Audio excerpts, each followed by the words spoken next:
Eh bien, la famille veut recevoir les salutations du plus haut gradé, Général Osé, toujours. Alors, aux environs de 16 h, nous avons écouté l'interview de M. Laurent Gbagbo. Moi, je n'ai pas de soucis avec son interview, mais le problème, là, c'est qu'il a touché 2 points qui m'ont un peu marqué, et sur lesquels nous allons parler.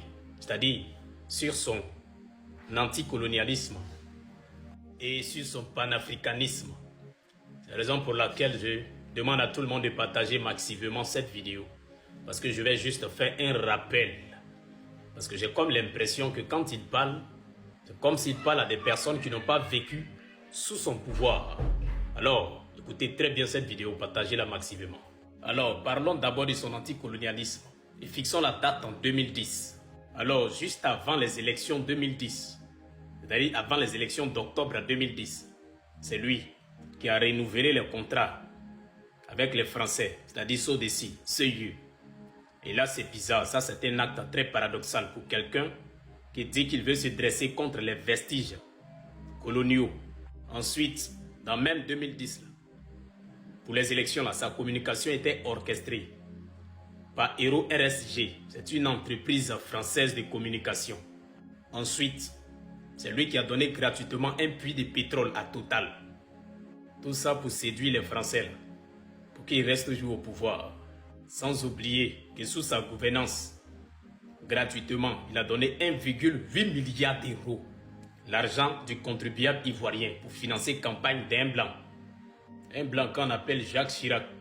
C'est lui, avec notre argent. Maintenant, si on veut parler de son panafricanisme, là c'est très grave. Parce que c'est sous son régime.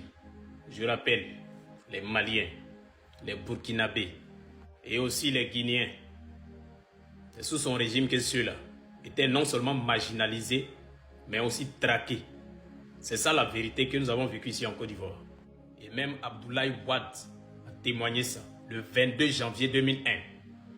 Il dit que le Burkinabé subit en Côte d'Ivoire ce que le Noir ne subit pas en Europe. Et dans cette interview-là, ce qui est bizarre, c'est qu'il critique la construction de l'Union africaine, c'est-à-dire la construction du siège de l'Union africaine par les étrangers.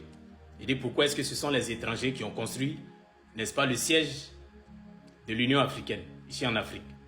Alors je tiens aussi à rappeler que M. Laurent Gbagbo, tu vantais ici le fait que ce soit les Chinois, n'est-ce pas, qui partent construire le siège de l'Assemblée nationale à Yamoussoukro sous ton pouvoir. Et là, tu étais content. Mais ce sont aussi des étrangers. Voilà, donc là, tu acclamais. En fait, c'est quelqu'un qui est doté d'une incohérence redoutable. C'est grave, hein? Maintenant, essayons de voir un peu l'évolution politique de son parti. Parce que là, ce parti a gouverné pendant 10 ans. Ce parti FPI, qui était LMP, et qui s'est transformé en PPAC. Comment ça, un parti qui a dirigé un pays pendant 10 années et à peine 14 ans, pendant que tu es toujours dans l'opposition, et là, tu n'arrives même pas à te faire un seul siège au conseil régional. Pendant que le PDCI, qui est plus âgé que ton parti, lui, continue de se faire des places au conseil régional. C'est là, il y a une question. C'est-à-dire, au lieu d'aller en avant, tu vas en décroissant. Et là, quand on parle, on dit c'est l'homme le plus populaire de Côte d'Ivoire. L'homme le plus influent de Côte d'Ivoire. En est-il encore? Papa Adou. Le pays compte sur toi. Ne nous laisse pas au filet. On est avec toi, toujours. Ce n'est pas quelqu'un qui aime le développement, qui n'a pas aimé le président Alassane Ouattara. On est ensemble. Général.